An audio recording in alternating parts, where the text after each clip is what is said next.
Le Premier ministre Samalou Kondé a présenté ce lundi à la Chambre basse du Parlement le projet de loi de finances exercice 2022 qui doit être examiné par les élus nationaux. Il est chiffré à 20 000 milliards des francs congolais. En Ouganda, la police qualifie d'attentat 2 explosions qui ont fait des blessés ce matin à Kampala, dont les responsables font encore l'objet d'une enquête. Au Burkina Faso, un deuil national de 3 jours a été décrété à partir de ce dimanche après l'attaque d'un détachement de gendarmerie dimanche à Inata dans le Soum. Le bilan fait état d'au moins 28 gendarmes et 4 civils. Bienvenue à tous à cette nouvelle édition sur Télé 50. Le Premier ministre Jean-Michel Samalou Kondé a présenté aux élus nationaux le projet de loi de finances exercice 2022 chiffré à 10 milliards de dollars, soit 20 000 milliards de francs congolais. Le chef du gouvernement met le cap sur la relance des secteurs productifs et l'amélioration du social des Congolais. Selon lui, une somme de 375 millions de dollars américains sont alloués dans le budget 2022 pour la tenue des élections et ce, dans le délai constitutionnel. Après avoir déposé dans les délais constitutionnels le projet de budget 2022 au bureau de l'Assemblée nationale, le Premier ministre Samalou Kondé a procédé à la présentation de l'économie générale de ce projet budget 2022 devant les députés nationaux en présence de tous les membres du gouvernement de l'Union sacrée de la nation. D'entrée de jeu, le Premier ministre Samalou Kondé a noté avec satisfaction l'augmentation des recettes fiscales en dépassement des assignations depuis l'avènement de son gouvernement, ce qui lui a permis de présenter une loi des finances rectificative en augmentation, donnant la configuration du projet de loi des finances 2022. Le chef du gouvernement a renseigné qu'il contient un budget présenté en équilibre en recettes et en dépenses à hauteur de plus de 20 milliards de francs congolais qui, par rapport au budget initial de l'exercice 2021, chiffré à 14 milliards de francs congolais, réalise un taux d'accroissement de 41,8%. Cette loi des finances est sous-tendue par quelques indicateurs et agrégats macroéconomiques, à savoir taux de croissance du produit intérieur brut 5,6% selon le Premier ministre.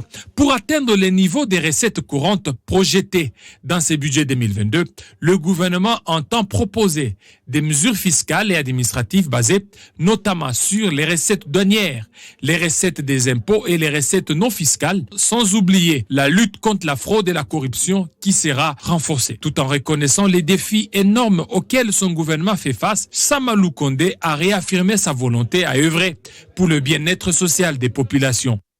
Le chef du gouvernement, avant de terminer son allocution, a invité les élus du peuple tant de l'Union sacrée que ceux de l'opposition à déclarer recevable le projet de loi des finances 2022. Après la présentation de l'économie générale de ce projet de budget 2022 par le chef du gouvernement, il s'est ouvert un débat général à travers lequel plus de 100 députés nationaux ont sollicité la prise des paroles pour y apporter des éventuels amendements et améliorations. Justement, après le passage du Premier ministre au perchoir de l'Assemblée nationale, des députés nationaux ont réagi, soulevant plusieurs préoccupations auxquelles Samalou Kondé promet de répondre dans 48 heures. Autant tout le monde fait le sacrifice, nous demandons au peuple de faire le sacrifice. Nous devons prêcher par l'exemple. Nous devons accepter qu'aujourd'hui, ce qu'un ministre touché hier soit divisé par deux. Nous devons accepter que ce qu'un député touché hier soit divisé par deux. Ce n'est pas du populisme, je suis sérieux et je sais de quoi je parle. Depuis qu'on a centralisé les finances publiques de l'État, chacun de nous est ressortissant au moins d'une province quelque part.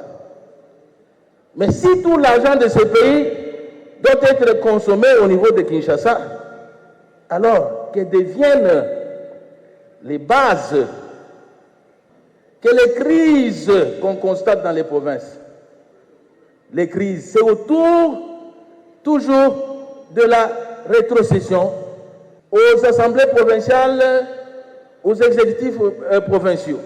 Quand on va voter ce budget ici, on va communiquer ces chiffres. Ici, 1000 milliards 380 millions aux provinces. Et les provinces vont élaborer leur budget sur base des chiffres qu'on les a communiqués, on leur a communiqués. Et ces chiffres-là on va aligner les projets à exécuter. Parlons justice à présent. La Cour constitutionnelle a déclaré que les exceptions soulevées par les avocats d'Augustin Matata Ponyo sont recevables et fondées.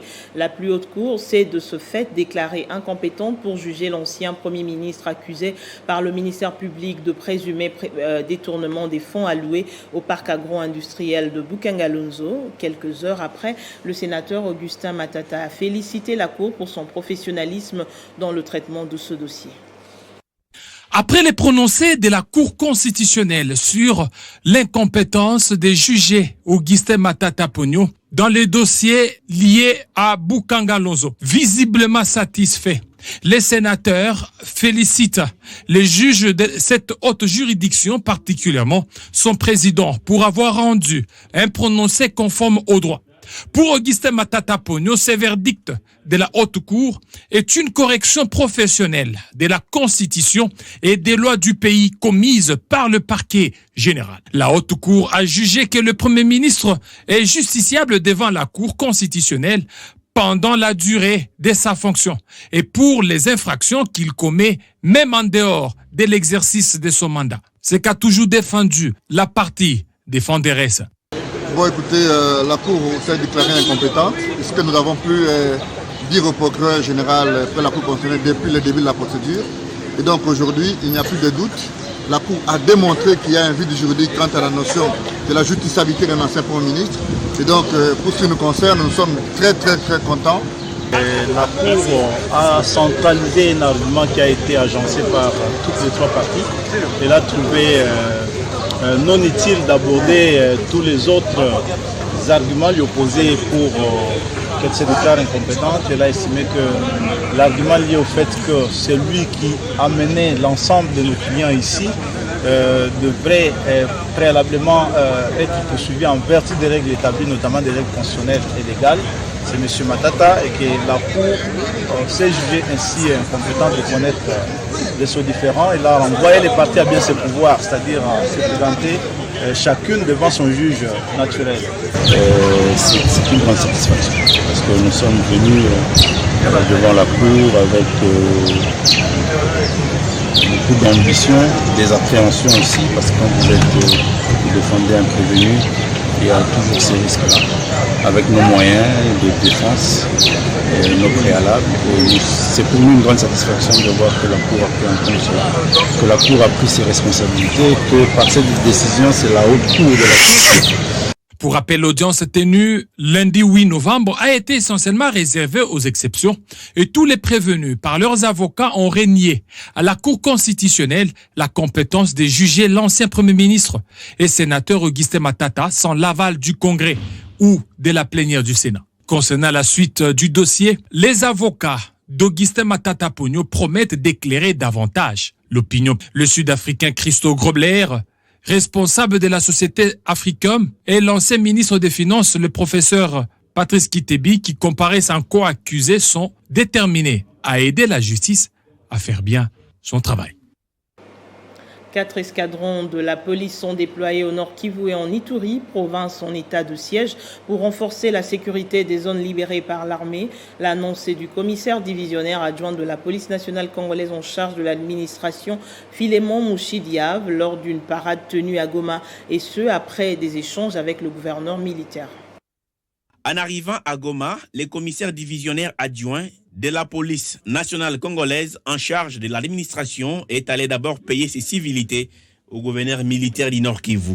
Philémon Patience Moshidiav et Constant Dima ont discuté sur la situation de la police dans cette province sous état de siège. C'est sur l'instruction du commandant suprême qui a voulu que nous soyons à la tête des 4 escadrons de la police qui ont fait quelques jours ici à Goma, dont présentement un escadron est à Bukavu dans le sud Kivu. 2 escadrons sont en route vers Bunia pour travailler dans les territoires de Rungu et de Djougou, et un escadron restera à Beni, Pouicha. Voilà les raisons de notre passage ici pour encadrement de cette mission de service. Direction Stade Afia. Ici, le commissaire divisionnaire adjoint de la PNC a tenu une causerie morale avec toutes les unités de la police garnison de Goma, au cours de laquelle il a rappelé les missions essentielles de la police pendant cet état de siège. Nous avons deux missions pendant cet état de siège. Un, c'est de sécuriser la population et leurs biens. Et deux, qui est la mission la plus principale, c'est de sécuriser toutes les agglomérations conquises par les forces armées de la République aux mains des milices. Vous savez, notre population est en train de souffrir, surtout avec le système des ADF et MTM.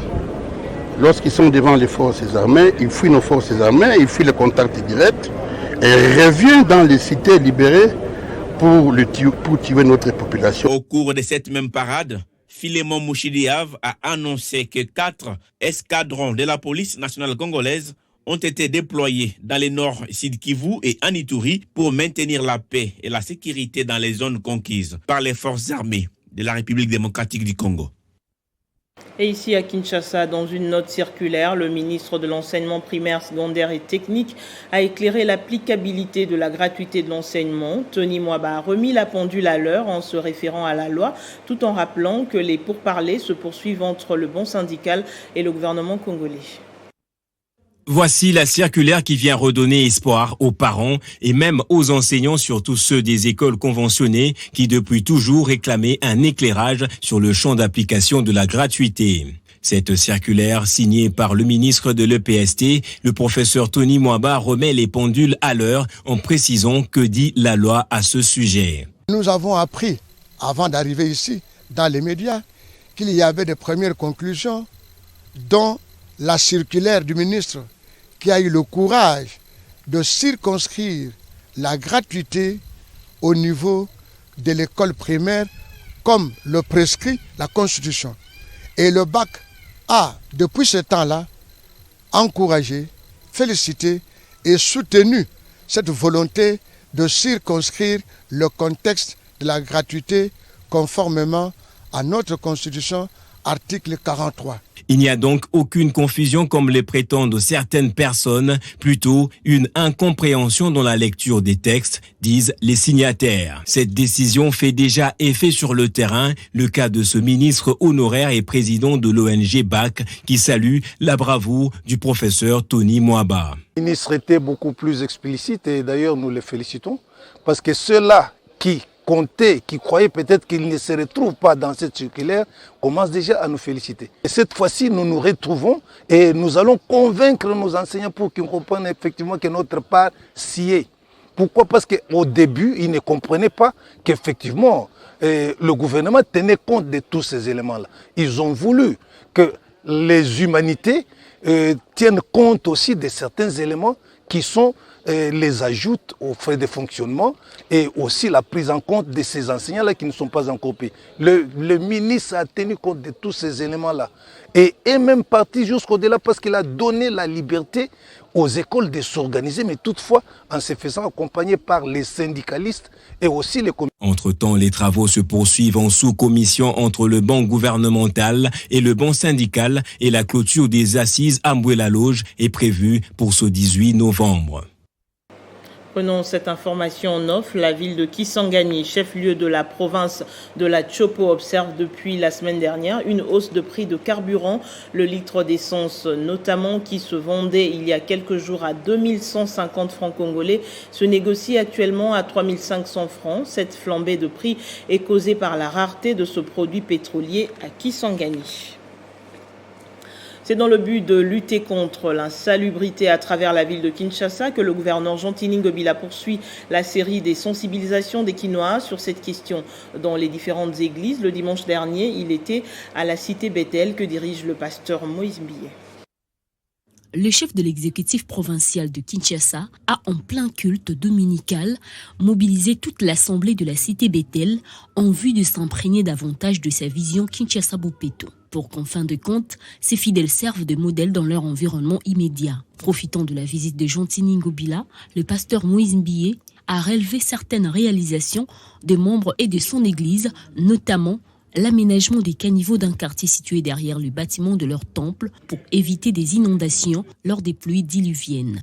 Et de son côté, l'autorité urbaine a salué les efforts entrepris par cette assemblée pour emboîter les pas à l'opération Kinbopeto. Le pasteur Moïse Bié a l'habitude de prêcher sur la salubrité, sur l'assainissement.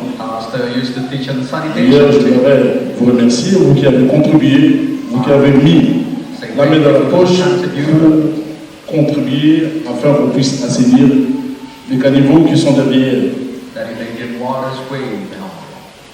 Vous avez l'habitude de le faire, le pasteur a l'habitude de prêcher. Et moi, je viens rajouter juste une petite couche.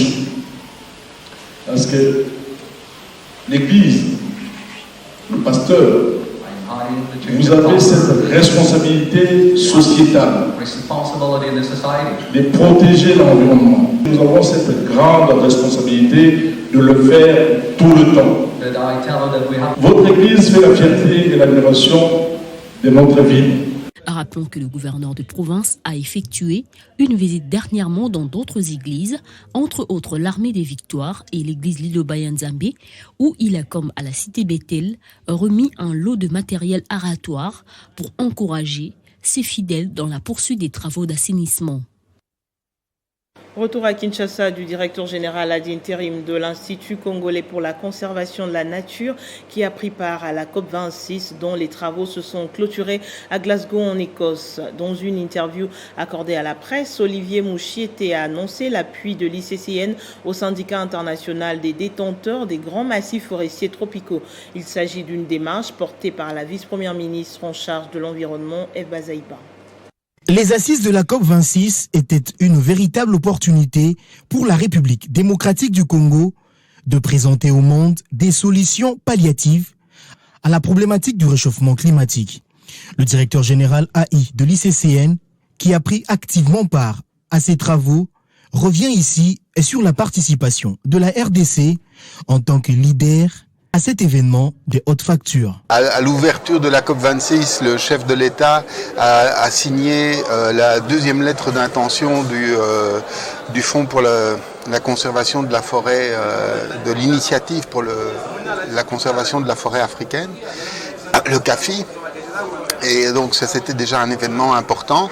Maintenant au-delà de ça, chacun d'entre nous, dans chacune des délégations qui le concernent, on a eu une multitude de contacts à la fois étrangers ou nationaux qui nous ont permis déjà de préparer de nouveaux projets. La délégation congolaise était une des plus importantes de l'Afrique avec presque 300 représentants congolais qui étaient présents à cet événement. Donc c'est très bien, mais il faut savoir que ces fameuses COP, ces comités des parties, ça se répète chaque année. Et l'année prochaine, ça va se passer en Afrique et notamment en Égypte. Et donc, très probablement, la RDC va poser sa candidature pour préparer ce qu'on appelle la pré-COP. C'est-à-dire qu'il y a une discussion préparatoire de la COP elle-même et il est probable que nous réussissions à obtenir l'accord de l'UNFCCC pour organiser cet événement au Congo.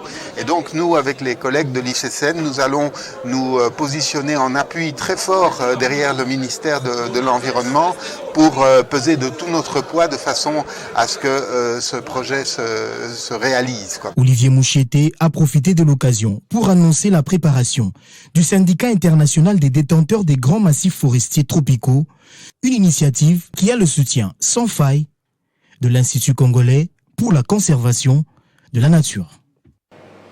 Au Burkina Faso, un deuil national de 3 jours a été décrété à partir de ce mardi après l'attaque d'un détachement de gendarmerie dimanche à Inata dans le Soum. Le bilan fait état d'au moins 28 gendarmes et 4 civils décédés. Le président burkinabé décrète 3 jours de deuil national à partir de ce mardi 16 novembre à minuit après l'attaque d'un détachement de gendarmerie dimanche à Inata dans le Soum. Le dernier bilan de lundi soir révèle la mort d'au moins 28 gendarmes et 4 civils.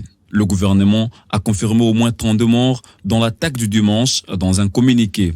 Compte tenu des recherches qui se poursuivent pour retrouver des survivants, le bilan pourrait encore s'alourdir. Selon une source sécuritaire, dimanche 14 novembre, 27 gendarmes ont été retrouvés sains et saufs, a précisé le gouvernement.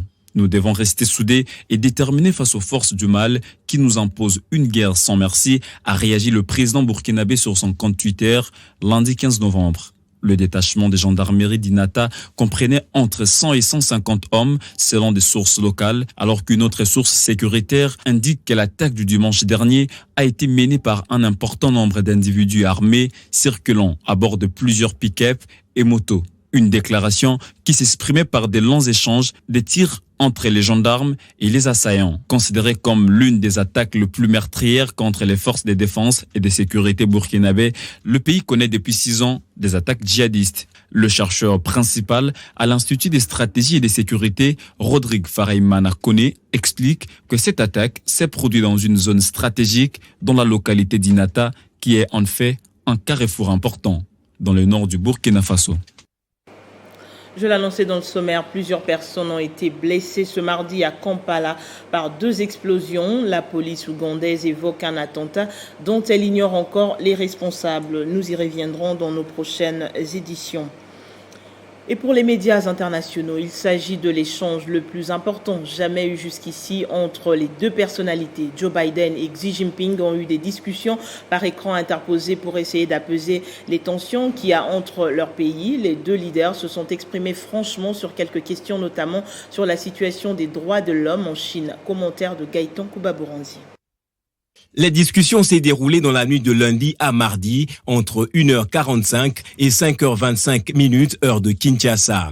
Une démarche franche voulue par les 2 chefs d'État pour tenter de parler sans langue de bois du comportement de l'un et de l'autre qui, sans le vouloir des fois, n'est fait qu'attiser les tensions entre les 2 pays dont les répercussions et les conséquences sur le reste du monde en cas de vrai conflit restent incalculables. Le président américain n'a pas raté l'occasion d'aborder en face du tout-puissant Xi Jinping de la question de la situation des droits de l'homme en Chine et de la mainmise de Pékin sur le Taïwan. Une position qu'a balayé le président chinois. Pour lui, œuvrer à l'indépendance de Taïwan revenait à jouer avec le feu. La Chine considère Taïwan comme l'une de ses provinces, bien qu'elle ne contrôle pas l'île de 23 millions d'habitants.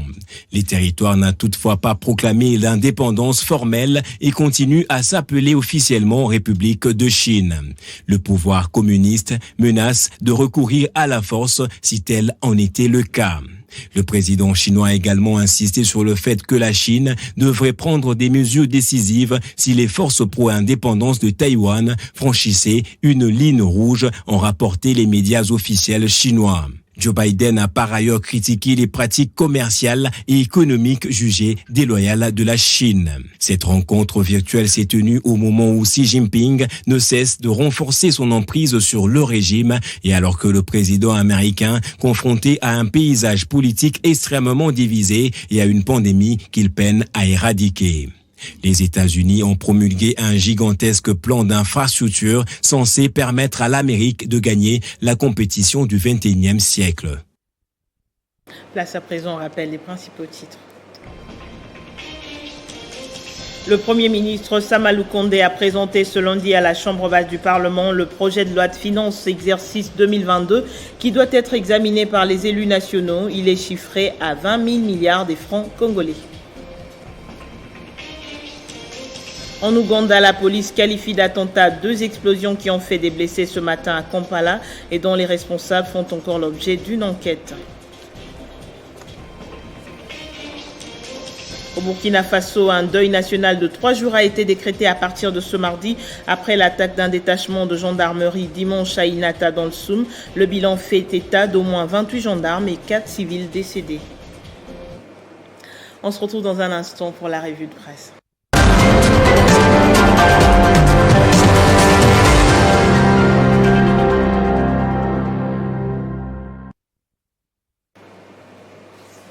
Comme tous les mardis, c'est avec Jenny Kayembe que nous parcourons les grands titres des journaux. Bienvenue Jenny. Merci Amina Bayombo, bonjour à tous.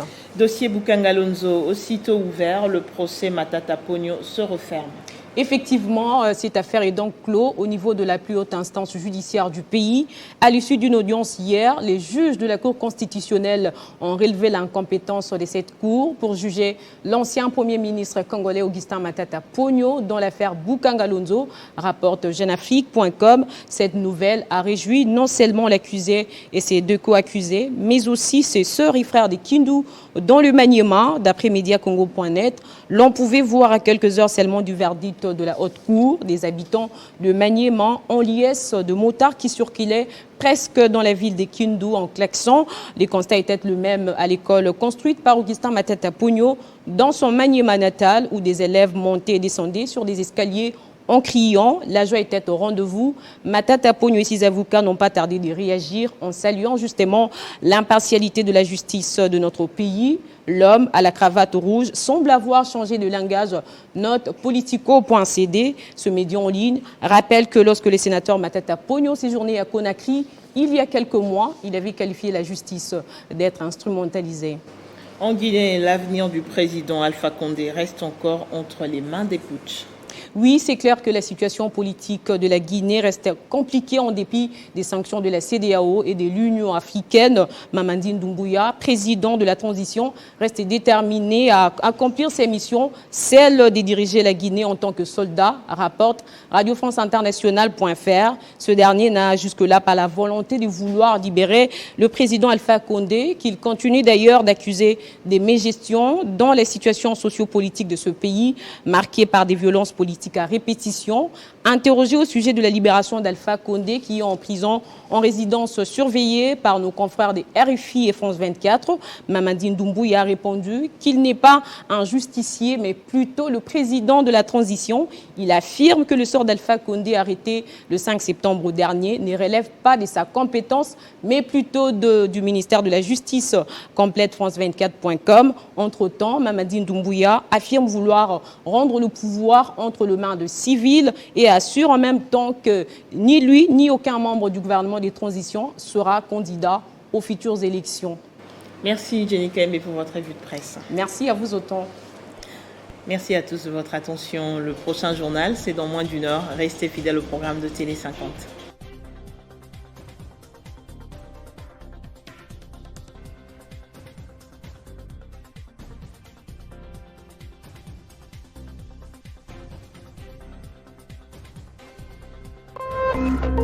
Téléchargez les infos Télé 50 sur www.télé50.cd.